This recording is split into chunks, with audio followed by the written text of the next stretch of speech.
Halo, jumpa lagi bersama saya dalam studi Al-Quran. Studi kita kali ini mau membahas tentang Allah Subhanahu wa Ta'ala yang gagal paham. Ini merupakan tema kita yang kedua. Namun sebelum kita membahas topik kita, terlebih dulu jangan lupa untuk mengklik tombol like, subscribe, notifikasi, dan mohon video ini dibagikan ke banyak orang. Baik, jadi kalau kita membaca Al-Quran, kita dapat menemukan bahwa seringkali Allah Subhanahu wa Ta'ala ini gagal paham. Ya, kali lalu kita sudah melihat ya satu surah, satu ayat yang menampilkan Allah yang gagal paham. Kali ini kita melihat bukti lain kegagalan Allah dalam memahami. Ya, kita ambil dari surah Al-Maidah ayat 18, di mana di sana dikatakan sebagaimana tertulis dalam layar kaca Anda. Nah, umat Islam yakin bahwa apa yang tertulis ini merupakan kata-kata Allah yang disampaikan Allah kepada Muhammad. Ya, karena apa? Karena umat Islam percaya hanya Muhammad seorang yang menerima wahyu Allah, tidak ada manusia lain. Nah, kalau kita membaca teks dari Al-Maidah ayat 18 ini, kita dapat membayangkan ya konteksnya itu, konteks turunnya wahyu itu kurang lebih seperti ini. Jadi suatu hari Allah itu ya Allah Subhanahu wa taala itu dia mendengar uh, omongan orang Yahudi, orang Nasrani yang berkata, kami adalah anak-anak Allah dan kekasih-kekasihnya. Nah, itu. Nah, kita tidak tahu apakah omongan itu disampaikan ke siapa. Apakah ke pengikut Muhammad ataukah ke orang Arab lain, ya. Tetapi waktu itu Allah mendengar, ya, mendengar omongan orang Yahudi dan Nasrani. Nah, lalu apa yang didengar oleh Allah ini disampaikanlah kepada Muhammad. Lalu Allah meminta Muhammad untuk menyampaikan komentarnya. Nah, komentarnya itu apa? Nah, kenapa Allah menyiksa kamu karena dosa-dosamu dan seterusnya. Nah, itu. Jadi itu yang disampaikan oleh apa Allah kepada Muhammad, lalu Muhammad menyampaikannya pertama-tama kepada pengikutnya, ya. Nah, baik.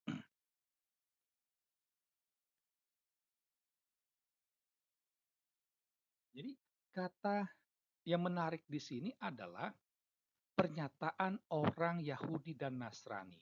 Kami adalah anak-anak Allah dan kekasih-kekasihnya. Itu. Jadi ketika mendengar pernyataan ini, ya, Allah Subhanahu wa taala itu dia punya pikiran bahwa ini merupakan hak istimewa, ya, bahwa orang Yahudi dan orang Nasrani ini memiliki hak istimewa di mana keistimewaan itu membuat mereka kebal terhadap dosa. Nah, ini yang dipikiran Allah Subhanahu wa taala tuh seperti itu. Jadi kalau anak Allah itu berarti tidak berdosa. Kalau itu kekasih Allah berarti tidak berdosa. Nah, karena itulah Allah menyampaikan tanggapannya melalui Muhammad, ya. Nah, kenapa Allah menyiksa kamu karena dosa-dosamu?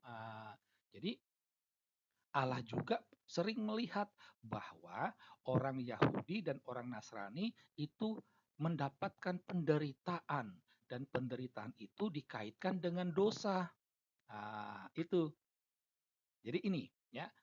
Ah, jadi Allah memahami bahwa anak Allah atau kekasih Allah itu hak istimewa yang membuat orang itu kebal terhadap dosa.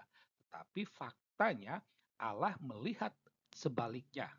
Ah, itu. Ah, namun sayangnya, ya sayangnya, tampak di sini bahwa ya Allah itu kelihatan bodoh. Kenapa? Allah gagal paham, ya. Allah Subhanahu wa taala gagal paham.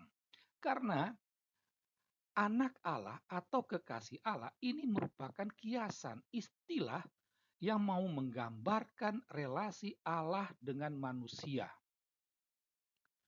Orang Yahudi, orang Nasrani menggambarkan relasi Allah dengan manusia tidak hanya sebatas Allah dan umat Allah, tidak.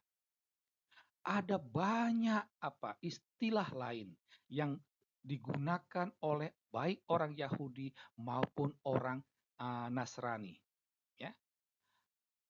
Dua istilah yang didengar oleh Allah ini hendak mau menggambarkan relasi antara bapak dengan anak, ya.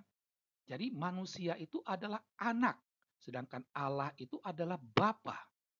Sedangkan kekasih Allah ini mau menggambarkan relasi antara suami istri.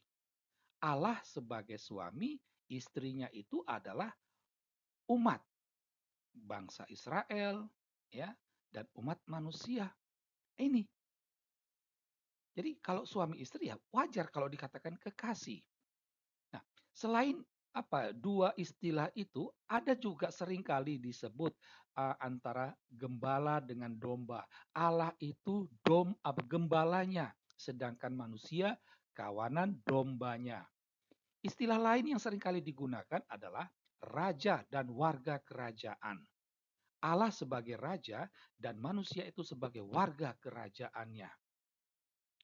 Masih banyak lagi istilah yang dipakai untuk menggambarkan relasi antara Allah dengan manusia. Kita pernah mendengar ada pokok anggur, bahwa Allah itu adalah pokok anggurnya, manusia ranting-rantingnya. Ada juga tentang pokok gandum, ya. Allah itu sebagai pemiliknya, ya, pemilik kebun gandum, sedangkan gandumnya itu adalah manusianya. Nah, jadi gini. Jadi ada banyak istilah. Jadi anak Allah, kekasih Allah itu hanya istilah, ya, bukan hak istimewa, ya. Bukan hak istimewa yang bisa menyebabkan orang kebal terhadap dosa, ya. Itu. Jadi di sini tampak sekali Allah Subhanahu wa taala itu tampil bodoh. Karena apa? Karena dia gagal paham, ya. Atau Allah ingin mau membangun persepsi yang salah dalam diri Muhammad terhadap orang Kristen dan orang Yahudi.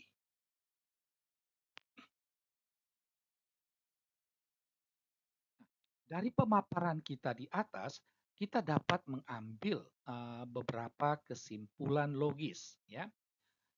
Jadi yang pertama sekali tampak jelas bahwa Allah Subhanahu wa taala itu tampil bodoh, ya. Karena apa? Ya karena itu dia asal bicara, ya. Asal bicara tanpa pemahaman yang benar, ya. Tanpa pemahaman yang benar. Itu. Jadi Allah yang tampil bodoh ini, Allah yang asal bicara ini, dia membuat kekeliruan, dia membuat kesalahan. Nah, ini kan luar biasa bahwa Allah yang maha tahu, Allah yang maha sempurna, kok bisa buat kesalahan, kok bisa buat kekeliruan. Ini kan aneh, ya.